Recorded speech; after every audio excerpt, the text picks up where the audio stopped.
Capítulo 5: A genialidade de ser ousado. Aproveite este exato minuto. O que você é capaz de fazer ou sonha que é capaz, comece agora. A audácia é uma forma de genialidade, de poder e de magia. Johann Wolfgang von Goethe. Meu pai, Pete Ferrazzi, foi um americano de primeira geração, marinheiro da Marinha Mercante na Segunda Guerra Mundial, um metalúrgico sem estudo cuja vida era marcada por muito trabalho e pouco salário. Ele queria mais para mim, seu filho. Éramos inseparáveis quando eu era criança. Seus amigos me chamavam de Repeat, porque ele me levava para todo lado. Ele sabia que minha vida seria melhor se conseguisse me ajudar a encontrar uma forma de escapar da herança da classe trabalhadora. Mas meu pai não conhecia as saídas desse mundo. Nunca havia cursado uma faculdade.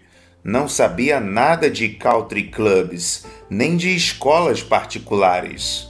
Só conhecia um homem que deveria ter o que era necessário para me dar um empurrãozinho, o chefe dele. Na verdade, o chefe do chefe dele, Alex McKenna, CEO da Kenna Metal, em cuja fábrica meu pai trabalhava. Os dois nunca haviam se encontrado, mas papai tinha clareza da forma como o mundo funcionava. Ele percebia, mesmo do chão de fábrica, que a audácia era muitas vezes a única coisa que separava duas pessoas de igual talento e cargos diferentes. Por isso, pediu para ver o Sr. McKenna. Ao receber a solicitação, McKenna ficou tão intrigado que concordou em recebê-lo. Durante a reunião, concordou em me conhecer. Mas nada além disso. O que acabou acontecendo foi que McKenna gostou de mim, em parte pela forma como eu havia cruzado seu caminho. Ele era membro do conselho de uma escola particular de ensino fundamental, a Valley School of Ligonier, para onde todas as famílias ricas mandavam seus filhos. Tinha a reputação de ser uma das melhores escolas do país. Pauzinhos foram mexidos e o Sr. McKenna nos conseguiu uma reunião com Peter Mercer, o diretor. No dia em que me matriculei na Valley School com uma bolsa, entrei num mundo novo que me pôs num rumo completamente diferente. Exatamente o que meu pai queria. Nos 10 anos que se seguiram, tive uma das melhores formações dos Estados Unidos. Começando na Valley School, passando depois para a Kiski School, a Universidade de Yale até a Harvard Business School. E isso nunca teria acontecido se meu pai não acreditasse que não custa nada pedir. Quando olho para trás em minha carreira profissional, vejo que aquele foi o ato que teve maior importância para a minha vida. Mais do que isso, a lição que aprendi com a atitude de meu pai, como nenhuma outra, influenciou tudo que fiz desde então. Meu pai simplesmente não se sentia constrangido quando se tratava de cuidar das necessidades de sua família. Lembro que uma vez estávamos indo de carro para casa quando papai viu um velocípede quebrado no lixo de alguém. Ele parou o carro, pegou o velocípede e bateu a porta da casa onde o brinquedo havia sido jogado fora e estava à espera da coleta de lixo. Vi esse velocípede no seu lixo, disse a dona da casa. A senhora se importa se eu o levar? Acho que posso consertá-lo. Eu adoraria poder dar um brinquedo assim para o meu filho. Que coragem! Dá para imaginar um operário orgulhoso se aproximando de uma dona de casa para, basicamente, admitir que é tão pobre a ponto de querer algo do lixo? Ah, e a história não termina aí. Imagine o que aquela mulher sentiu tendo a oportunidade de dar um presente daqueles para alguém. Ela ficou muito feliz. É claro! Entusiasmou-se, explicando que seus filhos estavam crescidos e que já havia muitos anos desde a última vez em que o velocípede fora usado. Pode levar também a nossa bicicleta. Está em tão bom estado que não tive coragem de jogar fora. Seguimos nosso caminho. Agora eu tinha um velocípede novo e uma bicicleta para aprender a andar. Aquela senhora tinha um sorriso e um coração bondoso que só a bondade pode explicar. E meu pai me ensinara que existe algo de especial e até de generosidade na audácia. Sempre que começo a traçar os limites do que posso ou não fazer, ou quando o medo começa a atrapalhar minhas ideias, lembro do meu velocípede. Lembro que as pessoas com baixa tolerância ao risco, cujo comportamento é ditado pelo medo, têm pouca propensão ao êxito. A lembrança daqueles tempos não sai de mim. Meu pai me ensinou que o pior que alguém pode dizer é não. Se as pessoas se recusarem a conceder parte de seu tempo ou sua ajuda, quem perde são elas. Nada na minha vida criou tantas oportunidades quanto a disposição de pedir, independentemente da situação. Quando eu não passava de um atendente no Fórum Econômico Mundial de Davos, Suíça, entrei no ônibus do hotel e vi o fundador da Nike, Phil Knight. Ele era como um astro de rock para mim, por causa de seu extraordinário sucesso na criação e no desenvolvimento da Nike e pela quantidade de inovações de marketing pelas quais ele foi responsável ao longo dos anos. Fiquei nervoso? Claro que sim! Mas agarrei a oportunidade de falar com ele e consegui chegar até a poltrona ao lado. Tempos depois, ele se tornaria o primeiro grande cliente da Yaya. Faço esse tipo de coisa o tempo todo, seja qual for a situação. Às vezes, dá errado. Tenho uma lista igualmente numerosa de pessoas de quem tentei me aproximar que não estavam interessadas em minhas investidas. A audácia no networking envolve as mesmas armadilhas e os mesmos medos comuns às investidas amorosas. No que não sou tão bom quanto na minha especialidade, que é conhecer pessoas. Agarrar-se e ficar com as pessoas que já conhecemos é um comportamento tentador, mas, diferentemente de algumas formas de aproximação amorosa, o networker não deve buscar pura e simplesmente uma única união que dê certo. Criar um círculo enriquecedor de relacionamentos confiáveis exige estar o tempo inteiro em campo, no meio da ação. Até hoje, toda vez que faço um telefonema ou me apresento a pessoas que não conheço, o medo de ser rejeitado está sempre presente. Então, me lembro do velocípede que meu pai conseguiu para mim e sigo em frente do mesmo jeito.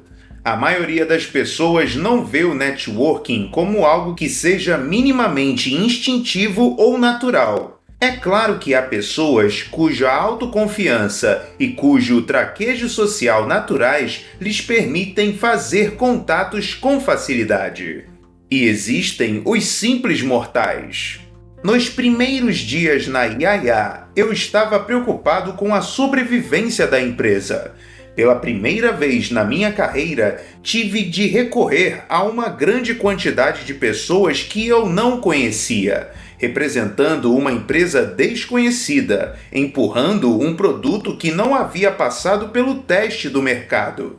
Sentia-me desconfortável. Não queria ligar sem aviso prévio para executivos da BMW e do Mastercard e empurrar meus produtos. Mas quer saber de uma coisa? Estabelecer contatos com a BMW não é tão difícil quando a alternativa é demitir diversos dos meus empregados ou fracassar diante do meu conselho ou dos meus investidores. Ter a audácia de conversar com pessoas que não me conhecem muitas vezes exige apenas pôr num dos pratos da balança o acanhamento e, no outro, o medo de ir à falência e todas as suas consequências. Para meu pai, ou ele pedia ou sua família ficaria sem. Para mim, era pedir ou não ser bem-sucedido. Esse medo sempre é superior ao nervosismo e ao medo de ser rejeitado ou de passar por algum constrangimento. No final das contas, todo mundo imagina se vai fracassar ou não. Todo mundo faz isso. Portanto, o melhor é não deixar que isso nos atrapalhe. A escolha não é entre sucesso e fracasso, é entre se decidir pelo risco e tentar algo grande ou não arriscar nada e ter a certeza da mediocridade. Para muitas pessoas, o medo de se encontrar com outras pessoas está intimamente relacionado com o medo de falar em público, o qual é significativamente maior que o medo da morte para a maioria das pessoas. Alguns dos oradores mais famosos do mundo admitem sentir nervosismo semelhante. Mark Twain disse: há dois tipos de oradores, os que ficam nervosos e os que mentem.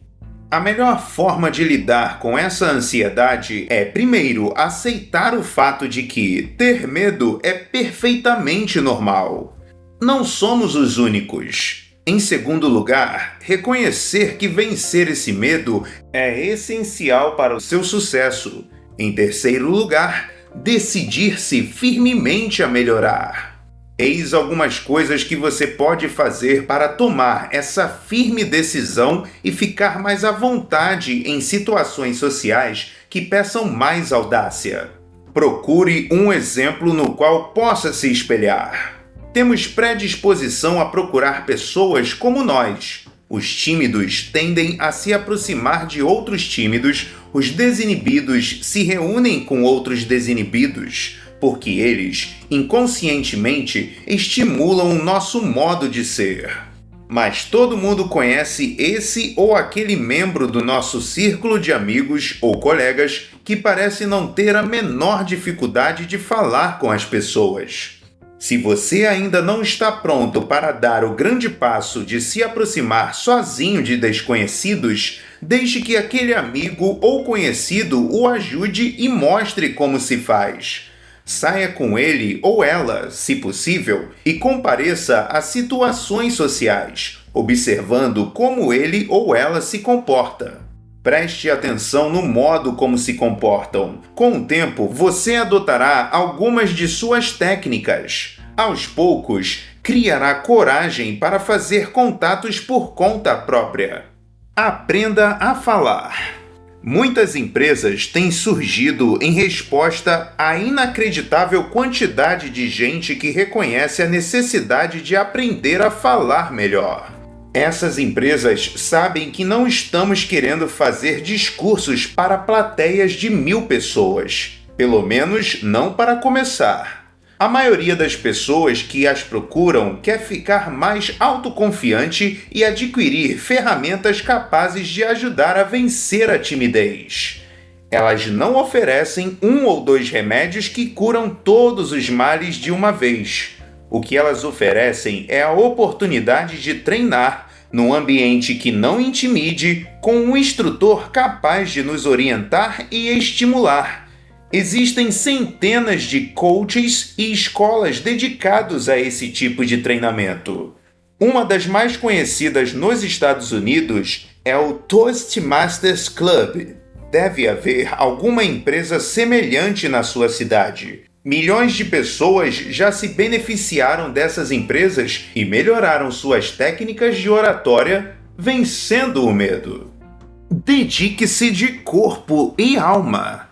A situação ideal é quando estamos fazendo o que gostamos ao lado de pessoas que gostam da mesma coisa. Todo hobby é uma oportunidade de se dedicar mais intensamente a alguma atividade, colecionar selos, cantar, praticar algum esporte, ler. Existem clubes e outras instituições dedicados à prática de todos esses interesses. Associe-se a um deles. Torne-se membro ativo. Quando se sentir pronto, torne-se um dos líderes do grupo. Essa última etapa é crucial. Ser líder na vida exige prática. Portanto, pratique. As possibilidades de travar novos contatos e conhecer pessoas novas irão crescer cada vez mais. Faça terapia. Eu sei, você deve estar pensando: ele está querendo que eu faça terapia para aprender a conversar melhor com as pessoas. Permita-me explicar. Primeiro, eu acredito que o simples fato de tomar uma atitude movido pelo desejo de ser melhor do que somos no momento, não importa em que área, é um compromisso muito importante. Segundo, algumas das pessoas mais bem-sucedidas que eu conheço já fizeram análise em algum momento de sua vida. Não estou dizendo que a análise vai fazer de você um sujeito com mais traquejo social e jeito com as pessoas, mas pode ajudá-lo a encarar os próprios medos e as inseguranças de uma forma mais produtiva. Muitos estudos financiados pelo Instituto Nacional de Saúde Mental indicam uma alta taxa de sucesso quando esse tipo de tratamento é usado para minorar os problemas que normalmente inibem os tímidos. Faça! Fixe uma meta para si mesmo de conhecer uma pessoa diferente por semana, não importa quem nem onde. Apresente-se a alguém no ônibus, sente-se ao lado de alguém no balcão de um bar e diga olá. Fique perto do bebedouro da empresa e fale com aquele cara com quem você nunca falou. Você vai ver como a coisa vai ficando cada vez mais fácil com a prática.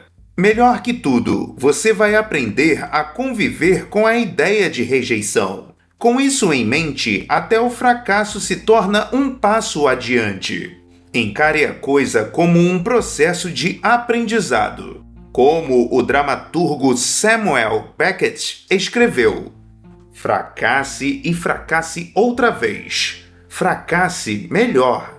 O medo nos enfraquece. Quando nos damos conta de que não há vantagem alguma em deixar de agir, toda situação e toda pessoa, não importa o quanto pareça fora do seu alcance, se transformam numa oportunidade de êxito.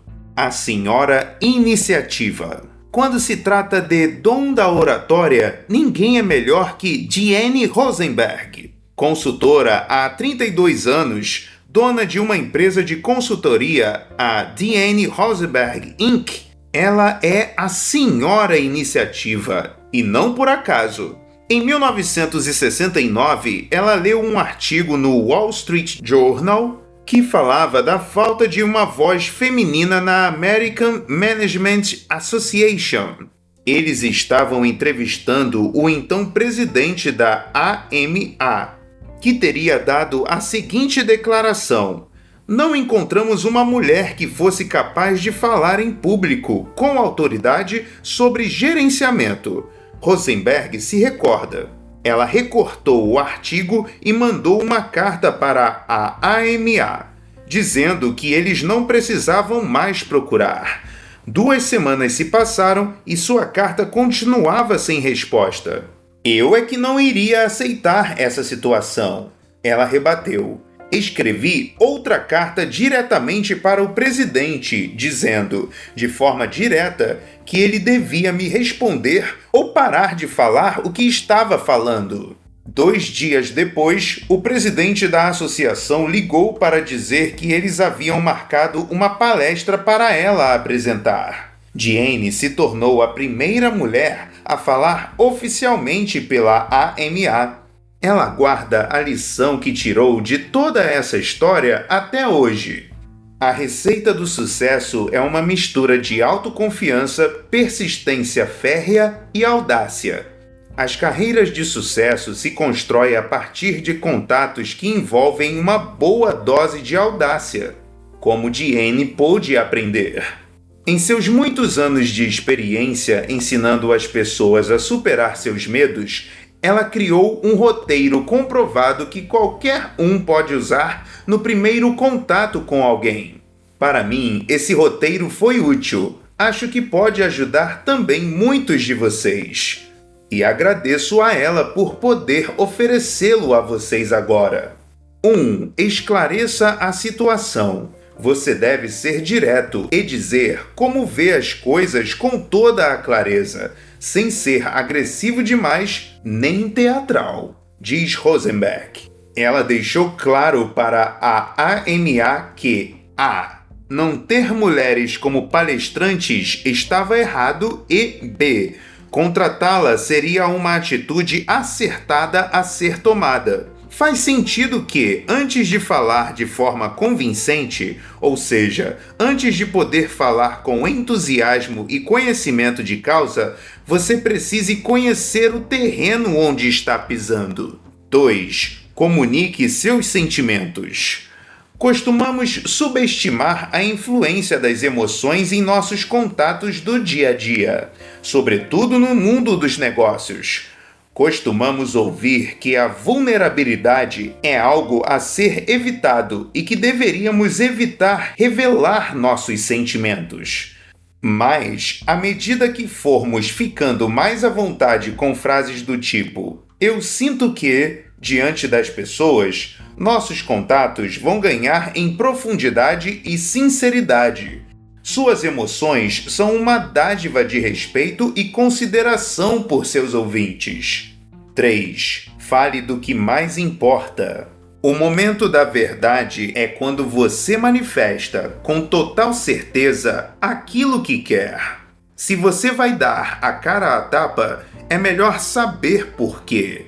A verdade é a rota mais rápida para uma solução, mas seja realista. Embora eu soubesse que Phil Knight, da Nike, não iria comprar nada baseado apenas numa conversa de 5 minutos dentro de um ônibus em Davos, tratei de pedir seu e-mail e dizer a ele que gostaria de continuar a conversa em uma oportunidade futura. E fiz isso. 4. Faça uma pergunta aberta. Um pedido que seja expresso na forma de pergunta, do tipo que não possa ser respondido com um sim ou com um não, é algo menos ameaçador. Como você vê isso? Como você pode solucionar esse problema? Podemos nos encontrar novamente em breve? O assunto foi levantado. O que você pensa a respeito foi esclarecido. Seus desejos foram postos na mesa. Com uma sugestão ou uma pergunta aberta, a outra pessoa fica à vontade para trabalhar junto com você em busca de uma solução. Eu não insisti numa data específica para almoçar com Phil. Deixei isso em aberto e não permiti que nossa primeira conversa fosse prejudicada por compromissos desnecessários.